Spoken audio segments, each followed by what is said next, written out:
birthed into silence. This story was never meant to be told. It survived only in records, numbers, dates, births, no emotions, no names. But behind those records was a woman, an enslaved woman who gave birth 18 times to children who looked white in a world built on slavery. This is where her story begins. This story was never meant to survive. It was never meant to be felt.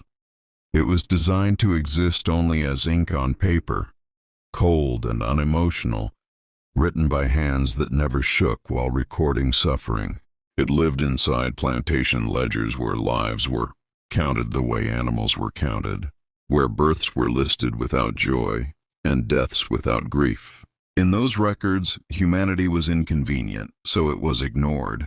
Yet within those pages, pressed between dates and numbers, was the life of a woman whose name was never preserved with dignity. She was born enslaved in 19th century America, into a system that decided her fate before she ever opened her eyes. Her first breath did not mark the beginning of a life full of possibility, but the continuation of ownership. She belonged to someone else from the moment she existed. Her mother could not protect her from that truth, because her mother belonged to someone else too. Generations were chained together not by family, but by law. Her childhood passed under rules that were never written for her benefit. She learned them early, not through lessons, but through consequences. She learned that silence could reduce pain, though it could never eliminate it. She learned that obedience did not guarantee safety, but resistance guaranteed punishment. She learned to measure her words, her movements, even her thoughts, because everything about her could be judged, corrected, or punished. She watched others suffer and understood that what happened to them could happen to her at any moment. People disappeared from her world without explanation. Some were sold. Some were beaten until they could no longer work. Some were simply gone. The plantation did not mourn them. It replaced them. This taught her a quiet lesson. Survival meant endurance, not hope. As she grew into womanhood, her value to the plantation changed. Her strength mattered, but so did her body. She was no longer just labor. She was potential. Potential for profit. Potential for control. Potential for more property. The transition from the fields to the house placed her closer to the people who held power over her life. And with that closeness came greater danger. In the house, there were fewer eyes willing to see and fewer voices willing to speak. What happened to her there was not recorded as violence. It did not need to be. The law did not recognize harm done to someone it defined as property. There was no language for her pain, no mechanism for justice, no acknowledgement that anything wrong had occurred. What she endured was normalized, hidden behind respectability and protected by silence. When her body began to change, the truth could not be hidden, but it also could not be challenged. Pregnancy did not bring congratulations. It brought fear. Fear for herself, fear for the child, fear for what the future would demand of her next. She understood that her child would inherit her condition, her lack of freedom, her vulnerability. She carried that knowledge alongside the child growing inside her. The birth was painful and lonely. There was no tenderness reserved for her suffering. When the baby was finally placed before her, exhausted and shaking, the reality became immediately visible. The child's skin was light enough to tell a story no one wanted spoken aloud. The room filled with a silence that carried meaning. It was the silence of recognition, the silence of shared understanding. No one commented. No one needed to. The child was recorded, categorized, and owned like all the others. The mother was expected to recover quickly, because the plantation did not pause for pain. Her body was required again, and again. The second pregnancy followed, then the third. Time lost its shape. Years blurred into cycles of labor, violation, pregnancy, and birth. Each time her body weakened, but expectations remained unchanged. 18 times she carried life into a world that denied her humanity. 18 times Her suffering was repeated without consequence for those responsible. The records became thicker, the entries more numerous, the pattern clearer, each child listed, each birthmarked, each complexion quietly noted. Those notes were not moral judgments. They were economic details. Skin color influenced value. Even within bondage, hierarchies existed. The man responsible for these children never acknowledged them as his own in public. He did not need to. His power shielded him. His reputation remained intact. Society protected him because society was built to protect men like him. The evidence of his actions lived on in the faces of the children. He helped create and then denied. Some of those children were taken away from her and sold. She was given no explanation, no goodbye, no assurance of their safety. They vanished into a system designed to erase family bonds. Others remained, growing up close enough for her to see, but never close enough to claim freely. A few would later pass into freedom, their appearance allowing them access to opportunities denied to her. She watched them leave, each departure carving something out of her that never healed. Her love was quiet because loud love was dangerous. Her grief was silent because grief offered no protection. She survived because survival was the only option left to her. And still, the world recorded none of this as cruelty. It recorded productivity. It recorded ownership. It recorded profit. As the years moved forward, her body began to carry the weight of everything that had been done to it. Each pregnancy left behind something permanent. Pain that never fully faded. Weakness that rest could not repair. Yet rest was never truly allowed. The plantation demanded productivity, not healing. Her value was measured by what she could produce, and she was pushed until there was almost nothing left to take. She learned to live inside herself because the outside world offered no refuge. Her thoughts became the only place where she could speak freely. In her mind, she remembered the faces of her children, especially the ones taken from her too early. She replayed the sound of their cries, the feel of their small hands, the weight of them in her arms. Those memories became both comfort and punishment, because remembering was all she was allowed to do. The children who remained nearby grew, older under complicated and cruel circumstances. They lived in a space between worlds, never fully belonging to either. To the enslaved community, they were reminders of a violence everyone understood but rarely named. To the white household, they were an inconvenience, a visible contradiction to the stories plantation owners told about themselves. They were watched closely, controlled carefully, and spoken about quietly. She saw how differently they were treated compared to other enslaved children. Sometimes they were given lighter work. Sometimes they were kept inside. Sometimes they were taught small things, meant to make them useful in ways beyond manual labor. But none of this was kindness. It was management. It was control shaped by fear of exposure rather than concern for their well-being. With each new child, the truth became harder to ignore, yet easier for those in power to deny. The pattern was unmistakable, but acknowledging it openly would have required admitting that the system itself was built on abuse, and so silence remained the preferred solution. Silence protected reputations. Silence protected wealth. Silence protected the illusion of morality. Her pregnancies became routine events to everyone except her. To the plantation, they were logistical considerations. To her, they were reminders that her body was never truly her own. She carried life knowing that she could not protect it. She gave birth knowing that she might be forced to let go. This knowledge sat heavy inside her, shaping how she loved, how she hoped, and how she endured. As time passed, she noticed changes in herself that frightened her. Her strength faded more quickly. Illness lingered longer. Her body did not recover the way it once had. Yet expectations did not change. She was still required to work, still required to obey, still required to endure whatever was demanded of her. Her suffering was invisible because acknowledging it would have required recognizing her humanity. The plantation records continued to grow. They did not record her exhaustion. They did not record her fear. They did not record the nights she lay awake, staring into darkness, wondering which child would be taken next. They recorded only what mattered to the system: births, survival, ownership, and value. The man responsible for much of her suffering continued his life uninterrupted. He attended social gatherings. He conducted business. He spoke publicly about honor, morality, and order. No one challenged him, because challenging him would have meant challenging the foundation of the society they all benefited from. His children, by her existence, were treated as an uncomfortable detail rather than evidence of violence. Some of those children grew old enough to understand the truth themselves. They saw the resemblance in mirrors. They heard whispers they were never meant to hear.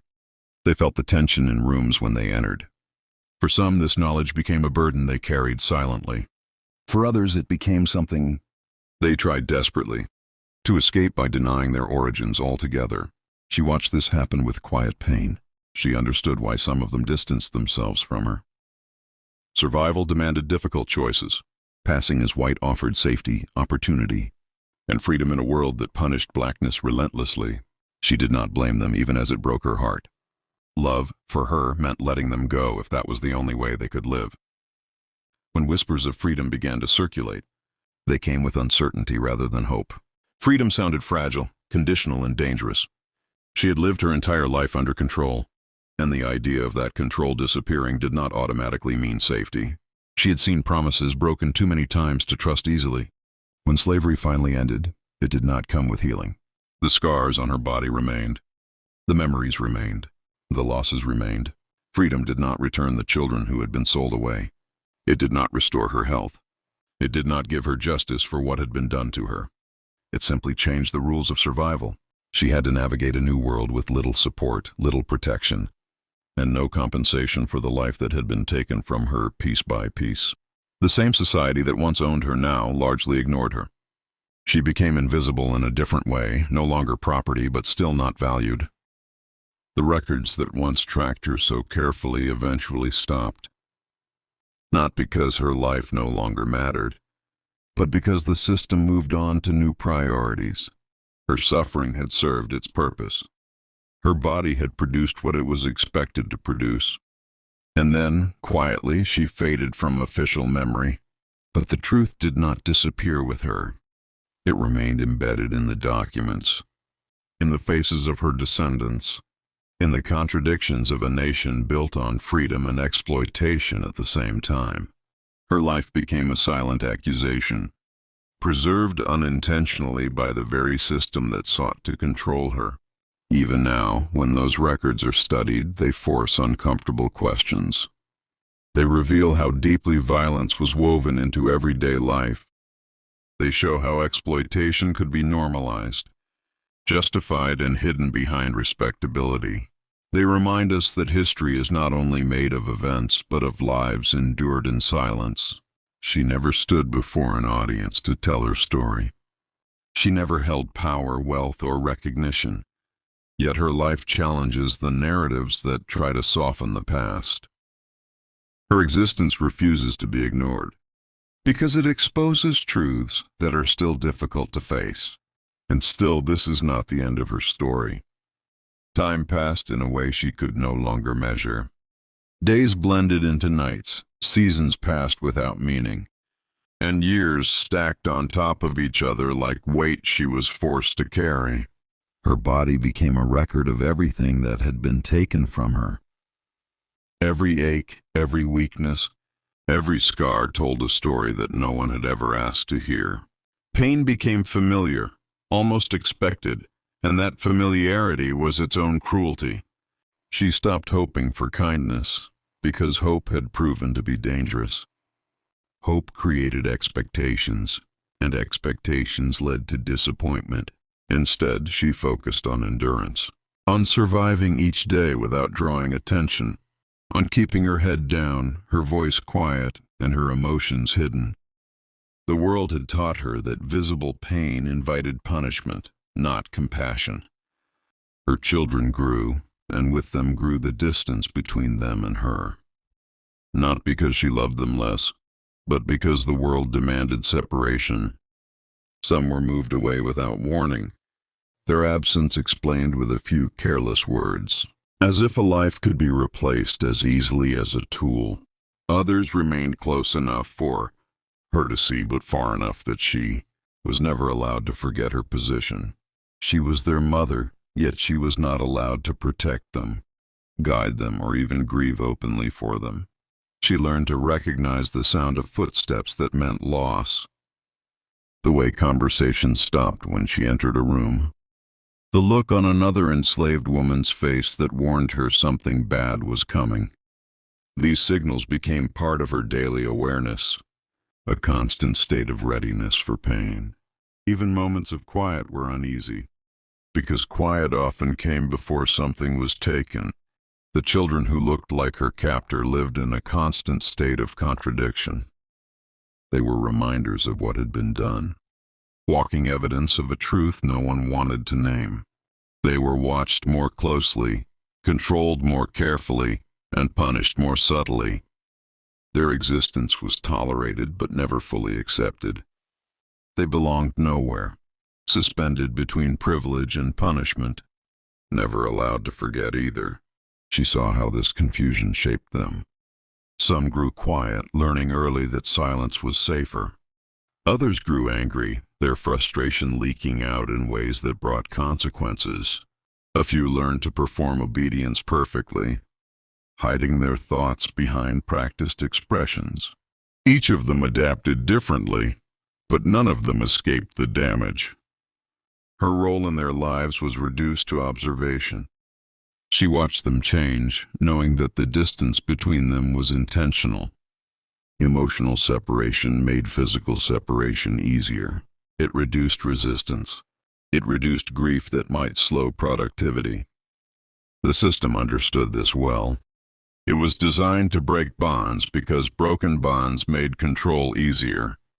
Her pregnancies continued even as her strength declined. Each one took more from her than the last. She felt herself fading. Not suddenly, but gradually, like something wearing away under constant pressure. She wondered sometimes how much of herself was left, and whether anyone would notice when there was nothing more to take. No one spoke to her about her health. No one asked if she could endure another pregnancy. Her body was assumed to be capable until it failed completely. And even then, failure would not be seen as tragedy. It would be seen as inconvenience. The man responsible for her suffering aged comfortably. He watched his own legitimate children grow with pride. He planned futures, arranged marriages, discussed inheritances. He never acknowledged the parallel lives unfolding because of his actions. To do so would have required admitting that the foundation of his power was violence, and so he did what the system taught him to do best. He ignored it. The records continued to tell a cleaner story than reality ever could. They reduced complexity to categories. They turned pain into data. They transformed repeated violation into routine entries. In those pages, everything appeared orderly, controlled, and justified. The messiness of human suffering was stripped away. As freedom approached, it arrived unevenly and uncertainly. Rumors spread before laws changed. Fear spread alongside hope. She did not celebrate immediately because celebration required belief. And belief was something life had taught her to be careful with. She had seen too many promises vanish. When the structure that had owned her finally collapsed, it did not collapse gently. It left confusion in its wake. There was no guidance for how to rebuild a life after everything familiar, however brutal, was gone. Freedom arrived without support, without resources, and without acknowledgement of what had been endured. She carried her past into this new world like an invisible burden. The scars on her body did not disappear. The memories did not fade. The children who had been taken were still gone. The children who had passed into whiteness were now unreachable. Freedom did not reunite families. It did not heal trauma. It only removed one layer of control. She aged quietly. There were no records now tracking her movements. No one counted her labor anymore. But invisibility remained. She existed on the margins of a society that had used her completely and then discarded her. She wondered sometimes if disappearing entirely would make any difference, because history had already moved on without her. And yet the truth refused to stay buried. Those old records still existed. They still whispered what people refused to say. They still showed the pattern, the repetition, the evidence. They contradicted the stories of honor and morality that had been told for generations. They exposed how easily violence could be normalized when it benefited those in power. Her life, though never narrated in her own voice, became impossible to ignore for anyone willing to look closely. She became proof of something larger than herself. Proof that slavery was not only about labor, but about domination, so complete it reached into the most intimate parts of a person's existence. She never asked to be remembered. She only tried to survive, but survival itself became an act of resistance. Every breath she took was a refusal to disappear entirely. Every child she loved, even in silence, was a refusal to let the system define the limits of her humanity. And still, this story is not finished. As she grew older, time began to feel different. Not slower, not faster, but heavier. Every day carried the weight of all the days before it. Her body no longer recovered the way it once had. Small pains lingered. Fatigue settled into her bones and never fully left. She learned to move carefully, to conserve strength, because she no longer had any to waste. Yet even as her body weakened, expectations did not soften. The world had never adjusted itself for her pain, and it was not about to start now. She became quieter, if that was even possible. Not because she had nothing left to say, but because there was no longer anyone who would listen. Words had failed her too many times. Silence, though cruel, was predictable. It did not promise relief, but it did not betray her either. In silence, she could at least control what parts of herself remained hidden. The plantation itself changed hands, faces and priorities, but the logic stayed the same. Ownership shifted, but power did not disappear. Even as laws began to change on paper, reality lagged behind. Freedom, when it finally arrived, felt fragile and incomplete, like something that could be taken back at any moment. She had lived too long under control to trust sudden permission. She watched the world reorganize itself around her, yet never truly include her. New rules were spoken, but old attitudes remained. People who had once owned her body now spoke of progress while avoiding her eyes. They wanted the past to end quietly, without questions, without accountability. Remembering her meant remembering what had been done, and that was something many preferred to avoid. Her children, or what she knew of them, existed like ghosts in her mind. The ones taken away haunted her with uncertainty. Were they alive? Were they treated better or worse? Did they remember her voice, her face, her touch? These questions had no answers, and unanswered questions became their own kind of suffering. The children who remained nearby but grew distant hurt in a different way. She could see them becoming strangers, shaped by forces she could not fight. Some of them learned to survive by denial. They learned to distance themselves from her, from their origins, from anything that threatened their fragile safety. She understood this even when it broke her. She understood that survival often demanded choices that felt like betrayal. She never spoke against them. Love for her meant letting go even when it tore her apart. As she grew older, time began to feel different. Not slower, not faster, but heavier. Every day carried the weight of all the days before it. Her body no longer recovered the way it once had. Small pains lingered. Fatigue settled into her bones and never fully left. She learned to move carefully, to conserve strength, because she no longer had any to waste. Yet even as her body weakened, expectations did not soften. The world had never adjusted itself for her pain, and it was not about to start now. She became quieter, if that was even possible. Not because she had nothing left to say, but because there was no longer anyone who would listen. Words had failed her too many times. Silence, though cruel, was predictable. It did not promise relief, but it did not betray her either. In silence, she could at least control what parts of herself remained hidden. The plantation itself changed hands, faces and priorities, but the logic stayed the same. Ownership shifted, but power did not disappear. Even as laws began to change on paper, reality lagged behind. Freedom, when it finally arrived, felt fragile and incomplete, like something that could be taken back at any moment. She had lived too long under control to trust sudden permission. She watched the world reorganize itself around her, yet never truly include her. New rules were spoken, but old attitudes remained. People who had once owned her body now spoke of progress while avoiding her eyes. They wanted the past to end quietly, without questions, without accountability.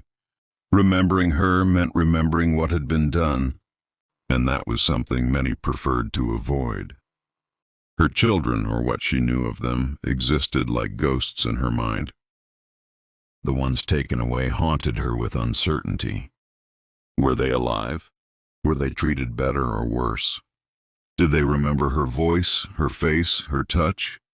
These questions had no answers, and unanswered questions became their own kind of suffering.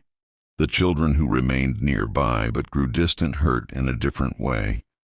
She could see them becoming strangers, shaped by forces she could not fight. Some of them learned to survive by denial. They learned to distance themselves from her, from their origins, from anything that threatened their fragile safety. She understood this even when it broke her. She understood that survival often demanded choices that felt like betrayal. She never spoke against them. Love for her meant letting go even when it tore her apart. Long after she was gone, those records would be revisited. Scholars would pause over patterns that felt wrong. Readers would feel discomfort they could not immediately explain. The silence she was forced to live in would begin to speak.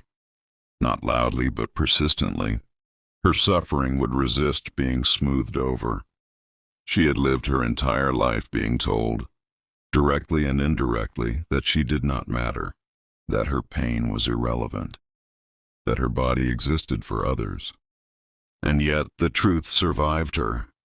It survived the people who tried to control it. It survived the language meant to erase it. Her story does not ask for pity. It demands recognition. It demands that we sit with discomfort rather than escape it.